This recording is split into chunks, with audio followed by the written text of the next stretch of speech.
وَلَقَدْ يَسَّرْنَا الْقُرْآنَ لِلذِّكْرِ فَهَلْ مِن مُّدَّكِرٍ۔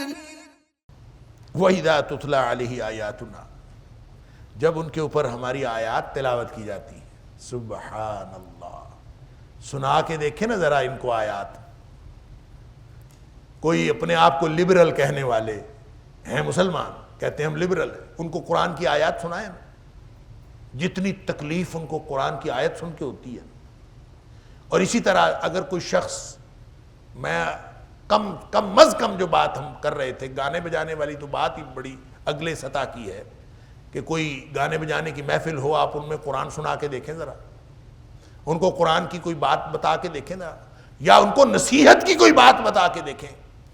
وَلَّا مُسْتَكْبِرًا كَأَن لَّمْ يَسْمَعْهَا كَأَنَّ فِي أُذُنَيْهِ وَقْرًا۔ کیا خوبصورت ڈپکشن کی ہے قرآن نے، کیا تصویر کشی کی ہے۔ وَلَّا مُسْتَكْبِرًا، اللہ تکبر کرتے ہوئے منہ پھیرتا ہے۔ تکبر کرتے ہوئے منہ پھیرنے کا مطلب پتہ کیا ہوتا ہے؟ تکبر کا مطلب ہوتا ہے بطر الحق وغمط الناس، حق کا انکار کرنا اور لوگوں کو حقیر سمجھنا۔ اللہ فرماتا ہے وَلَّا مُسْتَكْبِرًا، جب ان کو قرآن سنایا جاتا ہے تو منہ پھیرتے ہیں تکبر کے ساتھ، یعنی قرآن سنانے والوں کو حقیر سمجھ کے اور لوگوں کو حقیر سمجھتے ہوئے۔ یہ کیا آپ، اللہ اکبر، کوئی چھوٹی موٹی بات، میں تو یقین کریں یہ اللہ تعالیٰ معاف فرمائے، آج کل ہمارے جو مجالس ہیں، محافل ہیں، جو شادیاں ہیں، جو تقاریب ہیں، ان کی ہر ایک کے اندر جو معاملات ہیں، ناراض وہ ہوتے ہیں، حالانکہ ناراض ہمیں ہونا چاہیے، وہ ناراض ہوتے ہیں کہ مکس گیدرنگ تھی۔ میں تو ہر جگہ جب جاتا ہوں، کوئی شخص نکاح کے لیے مجھے کہتا ہے تو میں ان سے پوچھتا ہوں مکس گیدرنگ تو نہیں ہوگی؟ اس لیے پوچھتا ہوں کہ مکس گیدرنگ میں جہاں خواتین شادی و بیاہ کی تقریب کے اندر پوری بن ٹھن کے آتی ہیں اور بن ٹھن کے آئی ہوئی ہوتی ہیں، تو وہاں اگر آپ نے ان کے درمیان میں بیٹھ کے نکاح پڑھانا ہے تو بہتر ہے آپ نہ جائیں۔ لہذا پہلے پوچھ لیتے ہیں کہ وہاں پہ کیا صورتحال ہے۔ تو ایک میرا دوست تھا، دوست نما کہہ لیں، تو ان کے ہاں میں گیا، میں نہیں پوچھا پہلے، میرا خیال تھا کہ الگ الگ ہی ہوں گے، لیکن آج کل کوئی نہیں ہے مسئلہ۔ آج کل اتنی شدت سے یہ ضرورت ہے مخلوط محفل کی، مخلوط مجلس کی، کہ یقین کریں کہ بعض اوقات لوگ بڑے ہی اصرار سے مجھے کہتے ہیں نکاح تم نے پڑھانا ہے، تو میں جب ان سے کہتا ہوں نا کہ بھئی آپ پتہ کر لیں کہ مخلوط محفل نہیں ہونی چاہیے، وہ کہتے ہیں اچھا پتہ کر لیتے ہیں، ٹھیک ہے، تو پھر سوچ سمجھ کے مجھے بتاتے ہیں کہ محفل تو مخلوط ہی ہے، ہم نکاح کسی اور سے پڑھوا لیں۔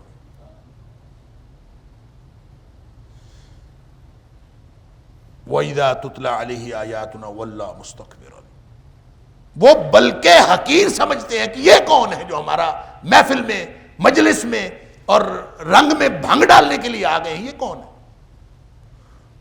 تم بتا رہا تھا کہ میں ایک مجلس میں گیا تو اِنَّا لِلَّهِ وَإِنَّا إِلَيْهِ رَاجِعُونَ، وہ جناب سارے مکس بیٹھے ہوئے اور حالات خراب، اور درمیان میں وہ پھٹا بھی لگا ہوا جس میں ناچنا تھا، میں نے وہاں نکاح پڑھانا تھا، تو میں تو سارا ماحول دیکھ کے حیران رہ گیا، اور گانے لگے ہوئے، میں گیا تو اس وقت گانے نہیں تھے لگے، میں جا کے بیٹھا ہوں تو گانے شروع ہوئے، تو ایک نے جو ہے وہ گانے کی آواز بھی بہت اونچی، تو کسی نے کہا کہ یار تھوڑا سا آواز کم کر دیں، کیونکہ میں بیٹھا ہوا تھا مولوی داڑھی والا، اور ایک وہ نکاح رجسٹرار بھی بیٹھا، اس نے کہا آواز تھوڑی سی کم کر دیں، تو دوسرا بولا جو وہیں بیٹھا تھا، وہ کہتا چل چل کوئی کٹ کٹ نہیں کرنی آواز، موج ملا کرن دے۔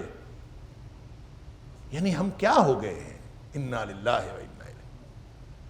تو میں نے پھر کیا کرنا تھا، میں نے اس کے نکاح رجسٹرار سے پوچھا نکاح پڑھا لو گے؟ کہتا ہے پڑھا لو۔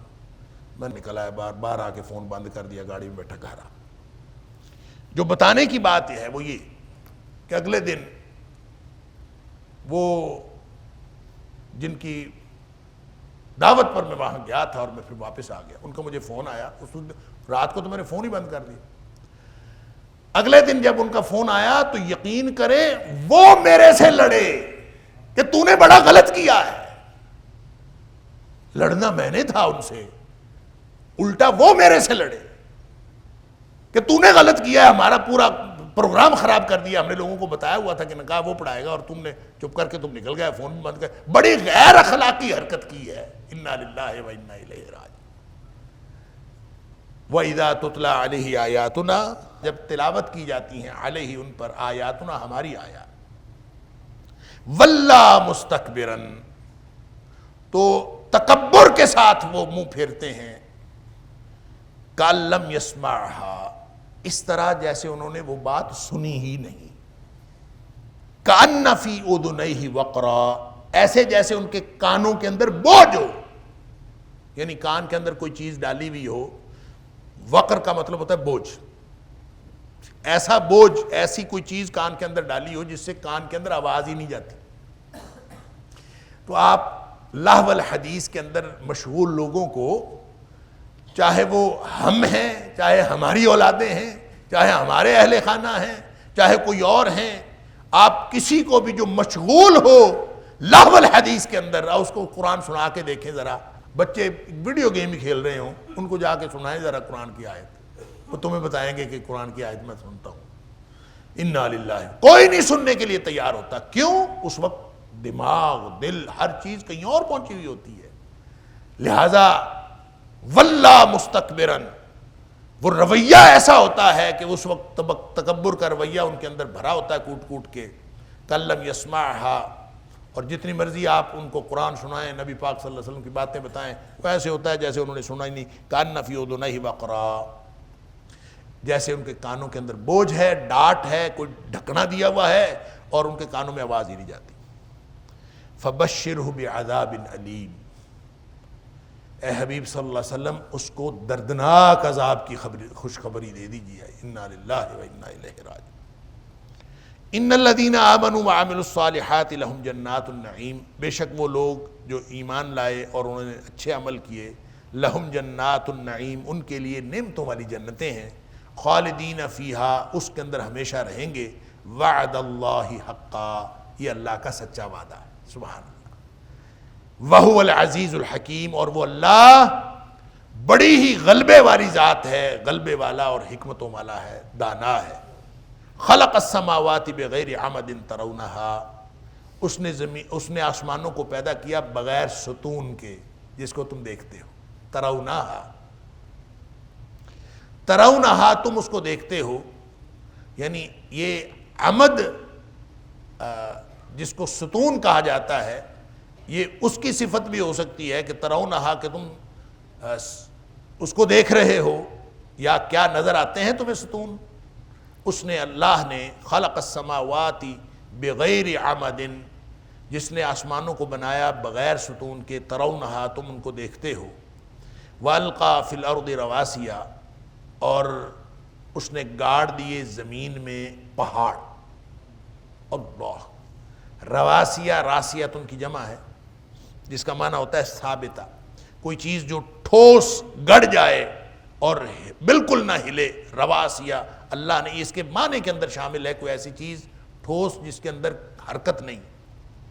ان تمید بکم, اس لیے زمین کے اندر پہاڑ گاڑ دیے. ان تمید بکم, کہیں تمہاری وجہ سے یہ ہل نہ پڑے. تمیدہ یعنی مائل نہ ہو جائے, کسی طرف جھک نہ جائے. بکم, تمہارے ساتھ, تو کہیں یہ لوگوں کی وجہ سے ہلنا شروع کر دے. اللہ تعالیٰ نے پہاڑ گاڑ دیے ہیں کہ زمین ہلتی نہیں. وَبَثَّ فِيهَا مِن كُلِّ دَابَّةٍ, یوں اللہ نے ایک اس کو بچھا کے وَبَثَّ فِيهَا مِن كُلِّ دَابَّةٍ, اس کے اندر ہر طرح کے جاندار پھیلا دیے. وَبَثَّ فِيهَا, اور پھیلا دیے اس میں, مِن كُلِّ دَابَّةٍ, ہر طرح کے جانور. وَأَنزَلْنَا مِنَ السَّمَاءِ مَاءً, اور ہم نے نازل کیا آسمان سے پانی. فَأَنبَتْنَا فِيهَا, پھر اگایا ہم نے اس میں, مِن كُلِّ زَوْجٍ كَرِيمٍ, ہر طرح کی جو عمدہ قسم کی چیزیں ہیں ہم نے اگائیں. سبحان اللہ. زوج یہاں صنف کے معنوں میں. من کل زوج کریم, کریم سے مراد عمدہ, عمدہ اصناف کی چیزیں، طرح طرح کی چیزیں اللہ تعالیٰ نے بہت عمدہ زمین میں اگا دی ہیں. یہ ساری کی ساری اللہ تعالیٰ کی نشانیاں ہیں. یہاں اللہ تعالیٰ توحید کے دلائل اور مظاہر فطرت کو بطور دلائل توحید پیش فرما رہا ہے. اگلی آیت سنیے گا، بہت اہم آیت ہے اور میں اکثر اس کا حوالہ بھی دیتا ہوں، اور یہ بنیاد ہے اللہ کی توحید کی. ھذا خلق اللہ، یہ آسمان، یہ پہاڑ، یہ زمین، یہ بارش، یہ کھیتیاں، یہ سب کچھ یہ اللہ کی تخلیق ہے. ھذا خلق اللہ، یہ ساری کائنات اللہ کی تخلیق ہے. فَأَرُونِي مَاذَا خَلَقَ الَّذِينَ مِن دُونِهِ، بس مجھے دکھاؤ کہ اس کے علاوہ جو لوگ ہیں جن کو تم شریک بناتے ہو انہوں نے بھی کوئی پیدا کیا ہے. فَأَرُونِي مَاذَا خَلَقَ الَّذِينَ مِن دُونِهِ، بس مجھے دکھاؤ کہ جو لوگ اللہ کے علاوہ ہیں انہوں نے کیا پیدا کیا ہے. انہوں نے بھی کچھ پیدا کیا، ان کی تخلیق کیا ہے. جو خالق ہوتا ہے اس کا حق ہوتا ہے کہ مخلوق اس کی بندگی کرے. اسی لیے اللہ کریم نے جب پہلا حکم سورہ بقرہ میں دیا، یا ایھا الناس اعبدوا ربکم، اے کائنات کے لوگو اپنے رب کی بندگی کرو. کیوں؟ الذی خلقکم، وہ تمہارا خالق ہے، اس نے تمہیں پیدا کیا ہے. والذین من قبلکم، تم سے پہلے لوگوں کو بھی اسی نے پیدا کیا ہے. لعلکم تتقون، تاکہ تم متقی بن جاؤ، اس پہلے گروہ میں شامل ہو جاؤ. تو یہ اس کی بندگی اس لیے کرو کہ وہ تمہارا خالق ہے. یہ دلیل ہے کہ جو خالق ہوتا ہے وہ اس کا حق ہوتا ہے کہ مخلوق اس کی بندگی کرے، اور مخلوق کا فرض ہوتا. تو جب کسی اور نے، کوئی اور خالق ہے اللہ کے علاوہ، اللہ کے علاوہ جب دنیا کائنات میں کوئی خالق ہے ہی نہیں، تو اس کا مطلب ہے کہ کوئی بندگی کے لائق بھی نہیں ہے.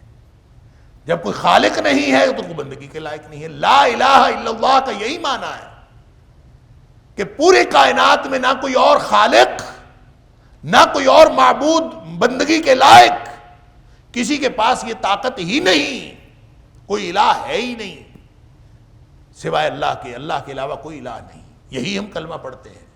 لیکن جو لوگ اللہ کے علاوہ باقی اور اشیاء کو اور ہستیوں کو شریک بناتے ہیں اللہ کا، یہ بندگی کے لائق سمجھتے ہیں، اللہ فرماتا ہے فَأَرُونِي مَاذَا خَلَقَ الَّذِينَ مِن دُونِهِ، مجھے دکھاؤ ذرا انہوں نے کیا پیدا کیا ہے. کوئی پیدا کیا؟ اللہ اکبر.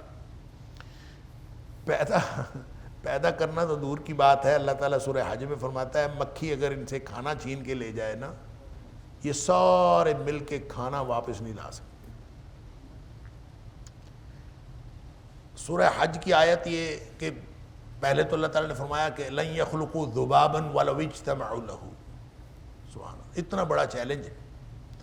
سائنس اتنی ترقی کر گئی ہے اور ساری دنیا کے بایولوجی کے ماہرین مل جائیں، ساری دنیا کے کمپیوٹر کے ماہرین مل جائیں، ساری دنیا کے جو جانداروں کے، جانوروں کے، پرندوں کے ماہر مل جائیں، ساری دنیا کے ہر طرح کے ماہرین مل جائیں، قرآن کہتا ہے تم سب مل کر ایک مکھی نہیں بنا سکتے.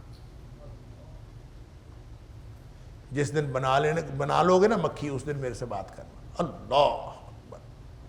مکھی نہیں بنا سکتے. وَلَوِ اجْتَمَعُوا لَهُ، اس کے لیے سارے اکٹھے ہو جائیں تو بھی یہ نہیں بنا سکتے. اگلی بات اللہ تعالیٰ فرماتا ہے وَإِن يَسْلُبْهُمُ الذُّبَابُ شَيْئًا، مکھی بنانا تو دور کی بات ہے، جب مکھی ان سے کوئی چیز چھین کے لے جاتی ہے، ان کے سامنے سے کھانا اٹھا کے لے جاتی ہے، تو یہ اس سے واپس نہیں لے سکتے. اللہ اکبر. لا یستنقذوہ منہ شیئا، یہ اس سے کچھ بھی واپس نہیں لے سکتے. یہ جو واپس نہیں لے سکتے، ہم نے تو ساری عمر قرآن پڑھا اور قرآن کو ایسے ہی ایسے آگے بیان کر دیا کہ یہ اس سے کھانا. میرا خیال تھا کہ شاید جب مکھی کھانا اٹھا کے بھاگ جاتی ہے تو اس کو پکڑا ہی نہیں جا سکتا. پکڑیں گے تو اس کو مار دیں گے ہم، ماریں گے تو کھانا اس کے ساتھ ہی ختم ہو جائے گا. کم از کم اس سے کھانا چھینا تو نہیں جا سکتا. میں تو یہ ظاہری مفہوم اس کا سمجھتا تھا. تو ہمارے دوست ایک پروفیسر صاحب ہیں، انہوں نے مجھے ایک تحقیق لا کے دی، اللہ اکبر، میں تو حیران رہ گیا۔ وَلَقَدْ يَسَّرْنَا الْقُرْآنَ لِلذِّكْرِ فَهَلْ مِن مُّدَّكِرٍ وَلَقَدْ يَسَّرْنَا الْقُرْآنَ لِلذِّكْرِ فَهَلْ مِن مُّدَّكِرٍ۔ انہوں نے مجھے تحقیق لا کے دی، فوٹو کاپی کروا کے، انہوں نے کہا یہ جو مکھی ہے نا، اس کا سسٹم ہی اور ہے۔ مکھی نے جب کوئی ٹھوس چیز کھانی ہوتی ہے تو ٹھوس چیز کھانے کے لیے اس کے اندر سسٹم ہی نہیں ہے، اس کے اندر سسٹم ہے صرف لیکوڈ کو نگلنے کا، لیکوڈ کو پی جانے کا سسٹم ہے، ٹھوس کو کھانے کا سسٹم ہی نہیں ہے۔ تو پھر وہ کیا کرتی ہے، جب وہ ٹھوس چیز پر مکھی بیٹھتی ہے اور ٹھوس چیز کو اس نے کھانا ہوتا ہے، تو وہ اتنی مقدار، جتنی مقدار اس نے کھانی ہوتی ہے مکھی کے اپنے ارد گرد، وہ پہلے اپنے اندر سے ایک لیکوڈ خارج کرتی ہے۔ سبحان اللہ، اس کے اندر سے ایک لیکوڈ خارج ہوتا ہے، وہ اتنی فوڈ کے اوپر، اتنی خوراک کے اوپر جتنی اس نے کھانی ہوتی ہے اس کے اوپر پڑتا ہے، اور اس کو پڑھ کے جب وہ اس کے اوپر وہ لیکوڈ پڑتا ہے تو اس کو لیکوڈ بنا دیتا ہے۔ وہ خوراک جتنی مکھی نے کھانی ہوتی ہے وہ بیٹھتی ہے، اپنی طرف سے لیکوڈ خارج کرتی ہے، وہ اس کو لیکوڈ بناتی ہے، لیکوڈ بنا کے اس کو سک کر لیتی ہے اور پی جاتی ہے، بس۔ اور جب وہ کھانا لے کے اڑتی ہے نا، اس کے پاس تو کھانا باہر ہوتا ہی کوئی نہیں، لہٰذا کبھی جدید ترین اور موسٹ سوفسٹیکیٹڈ ٹیکنالوجی سے بھی اس سے کھانا چھیننا ممکن نہیں ہے، کیونکہ وہ لے جاتی۔ سبحان اللہ، یہ چیلنج ہے قرآن کا۔ تو جب کوئی دنیا میں پیدا کرنے والا ہے ہی نہیں تو عبادت کے لائق کیسے ہو سکتا ہے؟ فَأَرُونِي مَاذَا خَلَقَ الَّذِينَ مِن دُونِهِ، دکھاؤ مجھے اس کے علاوہ اگر کوئی پیدا کرنے والا کوئی ہے تو۔ اللہ اکبر، حقیقت بات یہ ہے بلکہ یہ ظالم کھلی گمراہی میں ہیں۔ ظالم کیوں ہیں؟ اللہ کو اللہ کا حق نہیں دیتے۔ جب اللہ کو اللہ کا حق نہیں دیتے تو اس سے بڑا ظلم کوئی ہوگا؟ یہ توحید کو نہ ماننے والے، شرک کا ارتکاب کرنے والے، یہ سب سے بڑے ظالم ہیں، بلکہ یہ جو ظالم ہیں حق نہ دینے والے، فی ضلال مبین، یہ کھلی گمراہی میں ہیں۔ وَلَقَدْ آتَيْنَا لُقْمَانَ الْحِكْمَةَ أَنِ اشْكُرْ لِلَّهِ، یہ آیت نمبر 12 سے آغاز ہو رہا ہے لقمان کی باتوں کا، لقمان کی نصیحتوں کا۔ اور لقمان، میں نے عرض کیا تھا کہ یہ کون تھے؟ یہ ایک دانا تھے، کہاں کے رہنے والے تھے یہ بھی کوئی نہیں پتا، اکثر لوگوں کا خیال یہ سوڈان کے رہنے والے تھے، بہت سارے لوگ، اکثریت نے یہ کہا حبشی بھی تھے، اکثریت نے کہا کہ بالکل ان کی رنگت بھی کالی تھی، ہونٹ موٹے تھے اور اس طرح کے تھے۔ بعض لوگوں نے ان کے بارے میں عجیب و غریب باتیں کہی ہیں کہ حضرت ایوب علیہ السلام کے بھانجے تھے، اور 1000 سال سے زیادہ انہوں نے عمر پائی، اور داود علیہ السلام کے دور میں بھی تھے، اور داود علیہ السلام کے دور میں یہ قاضی رہے حضرت داود علیہ السلام کے۔ واللہ عالم، اس طرح کی جتنی باتیں ہیں مفسرین نے لکھی ہیں، لیکن ان میں سے کوئی ایک بھی بات وہ پایہ ثبوت کو نہیں پہنچتی، ان ساری روایات کی کوئی حیثیت نہیں۔ بس ایک بات سمجھ آتی ہے کہ چونکہ نبی کریم صلی اللہ علیہ وسلم نے حضرت لقمان کے بارے میں یہ نہیں بتایا کہ لقمان نبی تھے، اس لیے ہم ان کو انبیاء میں شامل نہیں کر سکتے۔ نہ قرآن نے کہا کہ یہ نبی تھے، قرآن نے بھی یہ کہا کہ حکیم اور دانا تھے، اور ہم ان کو حکیم اور دانا ہی سمجھیں گے۔ تو میں نے عرض کیا کہ مفسرین کرام میں، صحابہ کرام میں، تابعین عظام میں بھی سوائے اکرمہ کے اور کوئی شخص جو ہے کسی نے یہ نہیں کہا کہ یہ نبی تھے، باقی سب کا اتفاق ہے کہ یہ نبی نہیں تھے بلکہ ایک عام آدمی تھے اور حکیم تھے۔ اور پھر ان کے پیشے کے بارے میں بھی مختلف، بعض نے کہا نجار تھے، بعض نے کہا نجاد تھے۔ نجار ہوگا تو اس کا مطلب ہوگا کہ بڑھئی تھے، ترخان جس کو کہتے ہیں، اور نجاد جب ہوگا تو اس سے مراد یہ تکیے وغیرہ سینے والے. تو بعض نے کہا کہ نجاد بمعنی خیاط ہے کہ یہ درزی تھے. بہرحال واللہ عالم.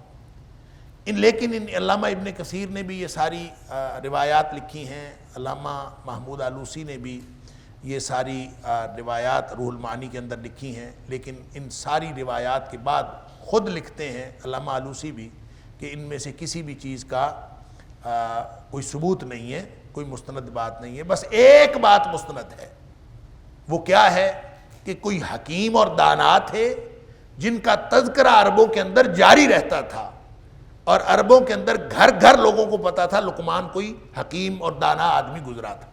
اس لیے اللہ کریم نے ان کا ذکر یہاں پہ کیا اور لقمان کی نصیحتوں کا ذکر کیا. تو میں نے عرض کیا تھا کہ علامہ ابن کثیر نے ہی یہ روایت نقل کی ہے، اس کا ثبوت کیا ہے اور اس کی علاوہ ازیں کیا سند ہے وہ ہمیں نہیں معلوم. اور یہی روایت مختلف مفسرین نے بھی نقل کی ہے کہ ان کو سوال کیا گیا کہ آپ کو یہ حکمت کیسے ملی، دانائی کیسے ملی؟ تو انہوں نے کہا کہ 4 چیزوں سے مجھے ملی: ایک سچائی، ایک امانت داری دیانت، ایک لغو یعنی فضول کاموں سے اجتناب، اور چوتھا خاموشی. یہ 4 چیزیں ہیں جس سے مجھے اللہ تعالیٰ نے حکمت عطا کی ہے. تو لگتا یہ ہے کہ یہ 4 چیزیں اب بھی اگر کوئی شخص اپنا لے تو ان 4 چیزوں سے اللہ تعالیٰ حکمت اور دانائی عطا فرما دے گا. دانائی ہوتی کیا ہے؟ وَلَقَدْ آتَيْنَا لُقْمَانَ الْحِكْمَةَ، ہم نے لقمان کو دانائی عطا کی تھی. سبحان اللہ. دانائی دانش ہوتی ہے، کسی چیز کو جاننا ہوتا ہے، جاننے کی تہ تک پہنچنا ہوتا ہے. فقاہت ہوتی ہے، کسی چیز کی سمجھ بوجھ ہوتی ہے، اور پھر اس کا جو عملی پہلو ہے اس کے بارے میں جو موزوں ترین طرز عمل ہو سکتا ہے اس کی تفہیم ہوتی ہے. کیونکہ عربی زبان میں حکامہ لگام کو کہتے ہیں، جو گھوڑے یا اونٹ کو یا کسی بھی جو جانور ہے اس کو آپ ڈال دیتے ہیں منہ میں، اور اس کو ڈالنے سے آپ جب اس کو قابو میں کر لیتے ہیں تو گویا وہ آپ کے قابو میں آ جاتا ہے. تو جس کے پاس حکمت ہوتی ہے وہ بھی حالات کو قابو میں کر لیتا. تو حکمت اور دانائی فقاہت بھی ہے، طرز عمل بھی ہے، سمجھ بوجھ بھی ہے، دین بھی ہے. اللہ نے حضرت لقمان کو حکمت عطا کی تھی. انشکر للہ، کیا حکمت عطا کی تھی؟ سب سے بڑی حکمت یہ عطا کی تھی کہ ہمیشہ اللہ کا شکر ادا کرتے رہو. اللہ اکبر.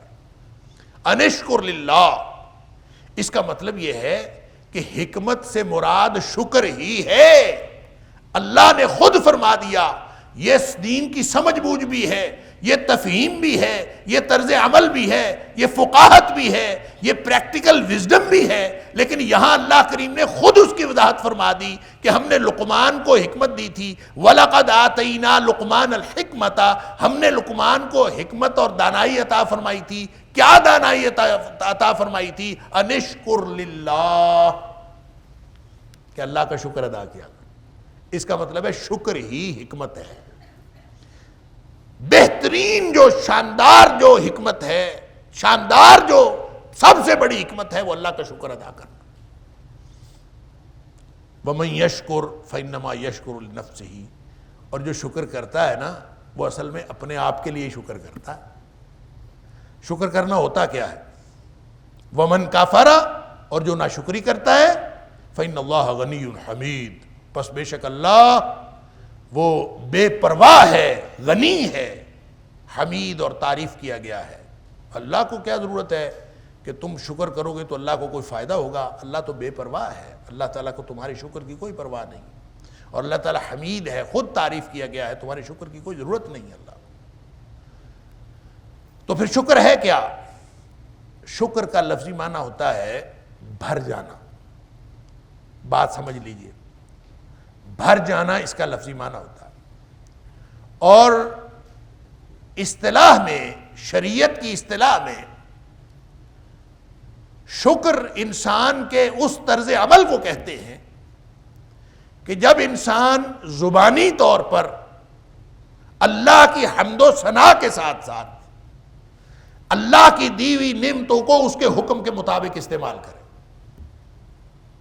اگر انسان اللہ کی نعمتوں پر حمد و ثنا کرے اور اس کے حکم کے مطابق اس نعمت کو استعمال کرے تو اس کا نام شکر ہے.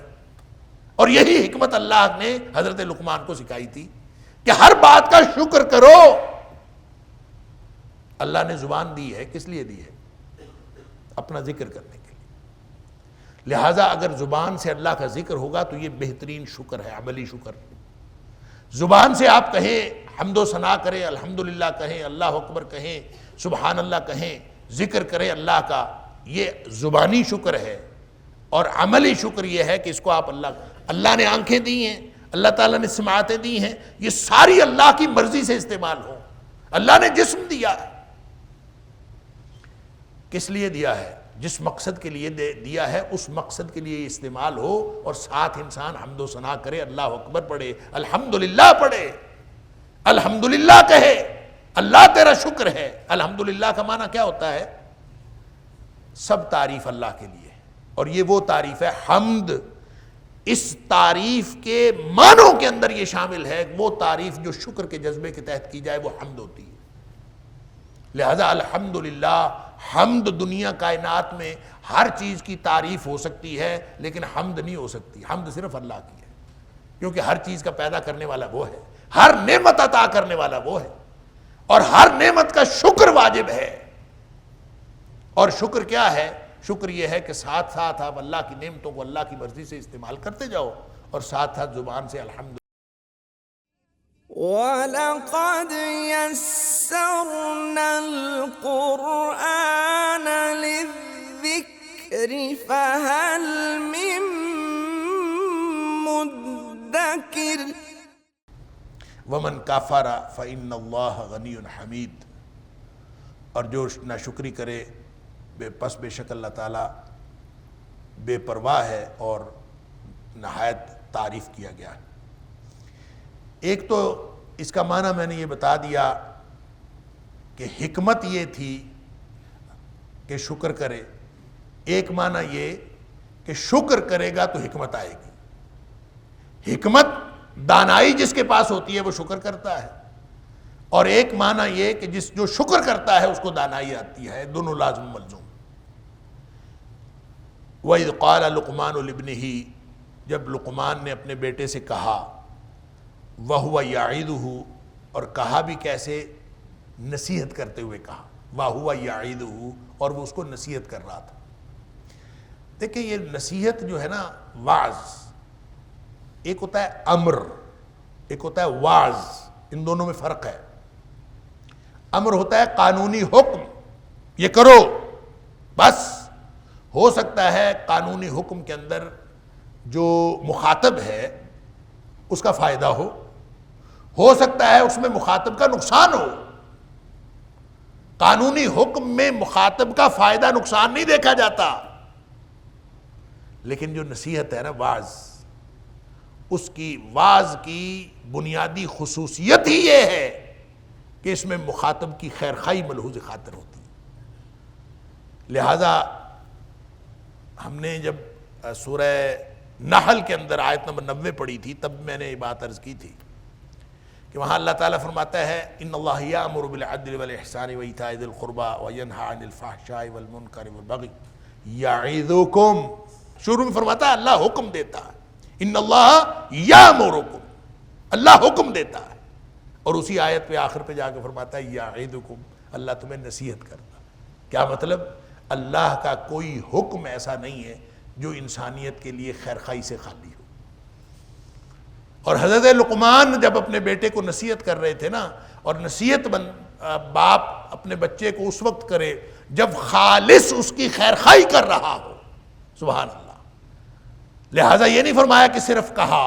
وَإِذْ قَالَ لُقْمَانُ لِابْنِهِ، جب کہا لقمان نے اپنے بیٹے سے، وَهُوَ يَعِظُهُ، یہ صرف گفتگو نہیں تھی ہو رہی بلکہ ایک باپ اپنے بیٹے کے لیے انتہائی خیرخواہی کے ساتھ اس کو جو بات کر رہا تھا یہ وہ بات ہے، وَهُوَ يَعِظُهُ، وہ اس کی نصیحت کر رہا تھا، اور نصیحت کے اندر خیر خواہی ہوتی ہے مخاطب کی۔ کیا نصیحت کی تھی؟ سب سے پہلی نصیحت کی، یا بنی لا تشرک باللہ، اے میرے بیٹے اللہ کے ساتھ شرک نہ کرو۔ اللہ، کائنات کے جتنے احکام ہیں، جتنا دین ہے، سب کی باٹم لائن یہ ہے کہ اللہ کے ساتھ شرک نہ کرو۔ جس نے شرک نہیں نہ کیا اللہ کے ساتھ، سبحان اللہ۔ میں تو یوں سمجھتا ہوں کہ یہ جو شرک سے بندہ بچ جائے نا، جو شرک سے بچا ہوا ہے، اس کے اندر 1000 خامیاں بھی ہوں تو انشاءاللہ اللہ تعالیٰ بخش دے گا۔ یہ ایک تو قرآن نے کہا اللہ تعالیٰ شرک معاف نہیں کرے گا، اس کے علاوہ جس کو چاہے گا معاف کر دے گا۔ دوسری بات یہ ہے کہ نبی کریم صلی اللہ علیہ وسلم کی احادیث کے اندر یہ بات واضح ہے۔ ایک تو وہ جو سورہ جو بخاری شریف کی حدیث ہے کہ حضرت معاذ بن جبل رضی اللہ تعالیٰ عنہ والی، جس میں نبی پاک صلی اللہ علیہ وسلم کے پیچھے سواری کی تھی حضرت معاذ رضی اللہ تعالیٰ نے، تو نبی پاک صلی اللہ علیہ وسلم نے پوچھا تھا کہ یا معاذ اتدری ما حق اللہ علی العباد وما حق العباد علی اللہ، اے معاذ تمہیں پتہ ہے کہ اللہ کا بندوں پر کیا حق ہے اور بندوں کا اللہ پر کیا حق ہے؟ تو پھر نبی کریم صلی اللہ علیہ وسلم نے خود فرمایا، حضرت معاذ رضی اللہ تعالیٰ نے عرض کیا اللہ کے رسول صلی اللہ علیہ وسلم مجھے تو نہیں پتا، اللہ و رسولہ عالم، اللہ جانے یا اللہ کے رسول صلی اللہ علیہ وسلم جانے۔ تو پھر نبی پاک صلی اللہ علیہ وسلم نے فرمایا حق اللہ علی العباد، اللہ کا حق بندوں پر یہ ہے ان یعبدوہ ولا یشرکوا بہ شیئا، اللہ کی بندگی کریں اور اس کے ساتھ کسی کو شریک نہ ٹھہرائیں، یہ حق ہے اللہ کا۔ اور وحق العباد علی اللہ، اور بندوں کا حق اللہ پر کیا ہے؟ اللہ یعذب من لا یشرک بہ شیئا، جو اللہ کے ساتھ شریک نہیں نا کسی کو ٹھہراتا، جس نے شرک نہیں کیا، اس کا حق ہے اللہ پر کہ اللہ اس کو عذاب نہ دے۔ سبحان اللہ، اللہ یعذب، کہ اس کو عذاب نہ دے، من لا یشرک بہ شیئا، جس نے اللہ کے ساتھ شرک نہیں کیا اس کو اللہ تعالیٰ عذاب نہ کرے، یہ بندے کا اللہ پر حق ہو جاتا ہے۔ سبحان اللہ۔ اور پھر اس کے ساتھ وہ بھی شامل کر لیجئے ترمذی شریف کی حدیث قدسی، نبی اکرم صلی اللہ علیہ وسلم فرمایا، اللہ فرماتا ہے، اس میں بھی 3 سٹیپس ہیں، آخری سٹیپ میں اللہ تعالیٰ فرماتا ہے کہ لو اتیتنی بقراب الارض خطایا، اگر تو اے میرے بندے، یا ابن آدم، اے آدم کی اولاد، اگر تو میرے پاس اس طرح سے آئے کہ بقراب الارض خطایا، کہ تیرے گناہوں سے یہ زمین بھری ہوئی ہو، اللہ، وَأَتَيْتَنِي لَا تُشْرِكْ بِي شَيْئًا، لیکن تو اس حالت میں میرے پاس آ جائے کہ میرے ساتھ شرک نہ کیا ہو، سبحان اللہ، غفرت لک ولا ابالی، میں تجھے معاف کر دوں گا اور مجھے کوئی پرواہ نہیں، اللہ تعالیٰ سب کو بخش دے گا۔ لہٰذا جب بیٹے کو نصیحت کی ہے حضرت لقمان نے، تو نصیحت میں آدمی جب خیر خواہی، باپ کر رہا ہو، خیر خواہی ہوتی ہے، پھر بیٹے کے ساتھ باپ کی خیر خواہی، سبحان اللہ۔ یہ والا جو رکوع ہے نا پورا آیت نمبر 12 سے جو شروع ہو رہا ہے، یہ مجھے لگتا ہے کہ یہ ہر گھر کا والدین کا نصاب ہونا چاہیے، کہ والدین کو یہ پڑھنا چاہیے پورا رکوع، اور اس کو نصاب کے طور پر اپنے گھر میں امپلیمنٹ کرنا چاہیے اپنے بچوں کے لیے۔ کیا نصیحت کرنی ہے بچے کو کیا تربیت دینی ہے، سبحان اللہ۔ تربیت کا نصاب ہے والدین کے لیے، بچوں کے لیے، کہ والدین بچوں کی تربیت اس طرح سے کریں۔ لا تشرک باللہ، یا بنی لا تشرک باللہ، اے میرے بیٹے اللہ کے ساتھ شریک نہ ٹھہرانا، کسی کو شرک نہ کرنا، ان الشرک لظلم عظیم، بے شک جو شرک ہے یہ کائنات کا سب سے بڑا ظلم ہے۔ دیکھیں جو ظلم ہوتا ہے نا، اس کی ضد ہے عدل۔ عدل کا معنی ہوتا ہے وضع شیء فی موضعہ، حقدار کو حق دینا عدل ہوتا ہے، اور ظلم ہوتا ہے وضع شیء فی غیر موضعہ، حقدار کو حق نہ دینا ظلم ہوتا ہے۔ کوئی شخص کسی کو حق نہ دے یہ ظلم ہے، کوئی شخص کسی کو حق دے دے یہ عدل ہے۔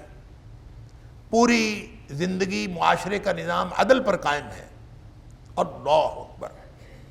اور اگر کسی نے اپنے والدین کو حق نہیں دیا تو انہوں نے عام ظلم سے بڑا ظلم کیا۔ والدین کو والدین کا حق دینا ہے، رشتہ داروں کو رشتہ داروں کا حق دینا ہے، محلے داروں کو محلے داروں کا حق دینا ہے، سب کو حق دینا ہے۔ حق دیتا جائے گا تو عدل ہوتا جائے گا، حق نہیں دے گا تو ظلم ہوگا۔ اور جو شخص نبی کریم صلی اللہ علیہ وسلم کو ان کا حق نہ دے وہ تو کائنات کا بڑا ظالم ہے کہ اس نے نبی کریم صلی اللہ علیہ وسلم کو ان کا حق نہیں دیا، اللہ اکبر۔ اور نبی پاک صلی اللہ علیہ وسلم کو ان کا حق نہ دینے کا مطلب پتہ کیا ہے؟ وَمَا أَرْسَلْنَا مِن رَسُولٍ إِلَّا لِيُطَاعَ بِإِذْنِ اللَّهِ، نبی اس لیے بھیجے تھے اللہ نے کہ لوگ ان کی اطاعت کریں اللہ کے حکم سے، ان کا حکم مانے۔ اطاعت کا معنی ہوتا ہے حکم ماننا۔ اور نبی کریم صلی اللہ علیہ وسلم کا حق نہ دینے کا مطلب یہ ہے کہ لوگ حکم کسی اور کا ماننا شروع کر دیں نبی پاک صلی اللہ علیہ وسلم کو چھوڑ کر۔ لہذا دیکھ لیجئے معاشرے کے اندر اگر نبی پاک صلی اللہ علیہ وسلم کے حکم کے مقابلے میں کسی کا حکم بھی مانا جاتا ہے تو یہ ڈاکہ ہے نبی پاک صلی اللہ علیہ وسلم کے حق پر، اور اس سے بڑا ظلم اور کوئی نہیں ہے۔ اور پھر جو اللہ کو اللہ کا حق نہ دے یہ کائنات کا سب سے بڑا ظلم۔ اس لیے فرمایا ان الشرک لظلم عظیم، اللہ کو اللہ کا حق نہ دینا یعنی شرک کرنا یہ کائنات کا سب سے بڑا ظلم ہے۔ وَوَصَّيْنَا الْإِنسَانَ بِوَالِدَيْهِ، اب دیکھیں شرک سے بچنے کی نصیحت کرنے کے بعد اب آگے جو ہے والدین کے حوالے سے نصیحت کی ہے۔ دیکھیں میں نے عرض کیا تھا کہ جب ہم اس کو مضامین میں تقسیم کرتے ہیں اس سورت کو تو میں نے آیت نمبر 13 تک 10 سے 13 تک دلائل توحید میں اس آیت کو آیت نمبر 13 کو بھی شریک کیا تھا۔ اور جب آپ حکمت لقمان کے مختلف پہلو ذکر کرتے ہیں آیت نمبر 13 سے 19 تک تو اس میں پھر آیت نمبر 13 آ جاتی ہے، یعنی آیت نمبر 13 دونوں طرف ہے، یہ دلائل توحید میں بھی ہے اور حضرت لقمان کی حکمت کے مختلف پہلوؤں میں بھی ہے، کیونکہ لقمان کی حکمت کا سب سے بڑا پہلو اور سب سے نمایاں پہلو توحید ہی ہے اور شرک سے بچنا ہی ہے۔ لہذا انہوں نے کہا تھا کہ یا بنی لا تشرک باللہ۔ اب دوسری نصیحت جو انہوں نے کی وَوَصَّيْنَا الْإِنسَانَ بِوَالِدَيْهِ، اللہ تعالیٰ فرماتا ہے کہ ہم نے تاکیدی حکم دیا۔ وصیت جو ہوتی ہے نا یہ تاکیدی حکم ہوتا ہے۔ وَوَصَّيْنَا، اور ہم نے تاکیدی حکم دیا الانسان انسان کو بِوَالِدَيْهِ، اس کے والدین کے بارے میں حکم دیا، تفصیلی حکم دیا، تاکیدی حکم دیا۔ کون سے والدین؟ حملتہ امہ وہنا علی وہن، اللہ اکبر، کہ اس کی ماں اس کو اٹھائے پھرتی رہی کمزوری کے اوپر کمزوری کے باوجود، وہنن علی وہن، کمزوری کے اوپر کمزوری کے باوجود ماں اس کی اٹھائے پھرتی رہی۔ وفصالہ فی عامین، اور دودھ چھڑانا 2 سال بعد ممکن ہوا، اللہ اکبر، وفصالہ، اور اس کا دودھ چھڑانا فی عامین 2 سال میں ہے۔ اب یہاں تک اللہ تعالیٰ نے حقیقت بیان کی ہے۔ وَوَصَّيْنَا الْإِنسَانَ، ہم نے انسان کو حکم دیا بِوَالِدَيْهِ، والدین کے بارے میں کیا حکم دیا یہ ابھی نہیں آیا، ابھی اس کے بعد ڈیٹیل آ گئی۔ کون سے والدین؟ کہ ماں اس کو کمزوری کے باوجود، کمزوری پر کمزوری کے باوجود اٹھائے پھرتی رہی۔ اس کا مطلب یہ ہے کہ بچہ جب ماں کے پیٹ میں ہوتا ہے تو جیسے جیسے وہ بڑا ہوتا ہے ماں اس بوجھ کو اٹھانے میں پہلے سے زیادہ کمزور ہو جاتی، لہذا جیسے جیسے اس کا بوجھ بڑھتا جاتا ہے ماں کے اندر کمزوری پڑتی جاتی ہے۔ اس کمزوری کے باوجود، کمزوری پر کمزوری یعنی مسلسل کمزوری کے باوجود ماں اٹھائے پھرتی رہی، اللہ۔ پھر اس کے بعد جا کے ڈیلیوری ہوئی، ڈیلیوری کے بعد 2 سال اس نے پھر فزیکلی اٹھایا، پہلے رحم مادر میں اٹھایا تھا، پھر ویسے اٹھا کے پھرتی رہی۔ اور جتنی مرضی کمزوری ہو، جتنی مرضی ماں کے اندر جو ہے وہ مسائل ہوں، وہ بچے کو اٹھائے پھرتی رہتی ہے، تاکہ خطرات بھی ہوں تو وہ بچے کو کہیں نہیں پھینکتی، وہ بچے کو ہمیشہ اٹھا کے رکھتی۔ کمزوری کے اوپر کمزوری کے باوجود، مسلسل کمزوری کے باوجود وہ اٹھا کے پھرتی رہی۔ وَفِصَالُهُ فِي عَامَيْنِ، اور 2 سال بعد جب دودھ چھڑایا اس کے بعد بچہ کچھ کھانے پینے کے قابل ہوتا ہے، وگرنہ اس سے پہلے میں نے پہلے بھی عرض کیا تھا کہ دنیا کائنات میں جتنی مخلوقات ہیں، ہر مخلوق کا بچہ کچھ نہ کچھ طاقت رکھتا ہے پیدا ہونے کے بعد۔ کمزور ترین مخلوق جو ہے پیدا ہونے کے بعد جو سب سے کمزور بچہ ہوتا ہے وہ انسان کا بچہ ہوتا ہے۔ اس کو اگر کوئی نہ سنبھالے، اس کی ماں نہ سنبھالے، ویسے ہی مر جائے۔ اوپر والے نہ سنبھالے، یہ اپنا وجود برقرار نہیں رکھ سکتا، ماں بیچاری وہ سارا کچھ کرتی ہے۔ تو حکم تو دیا تھا بوالدیہ، اب ذرا آیت کو دوبارہ غور سے دیکھیں، حکم دیا تھا بوالدیہ، ووصینا الانسان بوالدیہ، ہم نے انسان کو تاکیدی حکم دیا والدین کے بارے میں، لیکن آگے ذکر کس کا کیا؟ صرف ماں کا۔ حکم والدین کو ہے، حکم والدین کے بارے میں ہے، لیکن ذکر کس کا ہے؟ وہ صرف والدہ کا ہے کہ وہ اٹھا کے پھرتی رہی، اس نے بڑی مصیبتیں جھیلی ہیں تمہیں پالنے کے لیے، اور پھر 2 سال دودھ بھی پلایا ہے۔ تو اس نے، اس کا مطلب یہ ہوا کہ والدین کا دونوں کا حق ہے بچے کے اوپر، دونوں کے بارے میں تاکیدی حکم ہے، لیکن جو تاکیدی حکم ماں کے بارے میں ہے وہ باپ کے بارے میں نہیں ہے۔ انشکر لی ولوالدیک، حکم یہ دیا ہے کہ میرا بھی شکر کرو اور اپنے والدین کا بھی شکر کرو، اس لیے کہ من لم یشکر الناس لم یشکر اللہ، جو لوگوں کا شکر نہیں ادا کرتا وہ اللہ کا شکر بھی نہیں کرتا۔ تو سب سے بڑا احسان تو والدین نے کیا ہے بچے کے اوپر، لہٰذا سب سے بڑا جو شکریہ بنتا ہے اللہ کے بعد دنیا میں وہ انسانوں وہ والدین کا بنتا ہے، لہٰذا والدین کا شکر بھی کرو اور میرا شکر بھی کرو۔ اور والدین میں سے چونکہ والدہ زیادہ مصیبت اٹھاتی ہے، اس لیے جو نبی پاک صلی اللہ علیہ وسلم نے بھی فرمایا تھا، صحابی نے پوچھا من احق بحسن صحابتی، کہ میرے حسن سلوک کا زیادہ حقدار کون ہے؟ آپ نے فرمایا تھا امک، تیری ماں۔ 3 دفعہ اس نے پوچھا، آپ نے فرمایا امک، تیری ماں۔ 4تھی دفعہ آپ نے فرمایا ثم ابوک، پھر تیرا باپ۔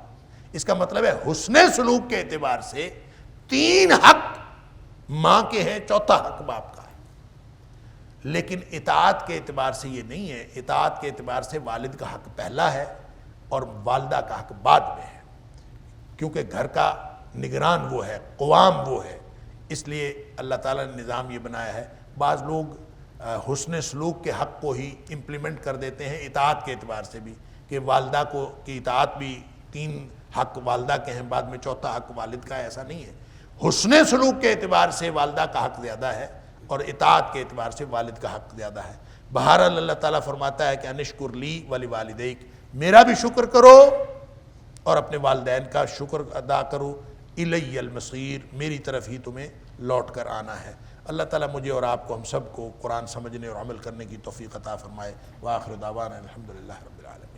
إن هذا القرآن يهدي للتي هي أقوم ويبشر المؤمنين الذين يعملون الصالحات أن لهم أجرا كبيرا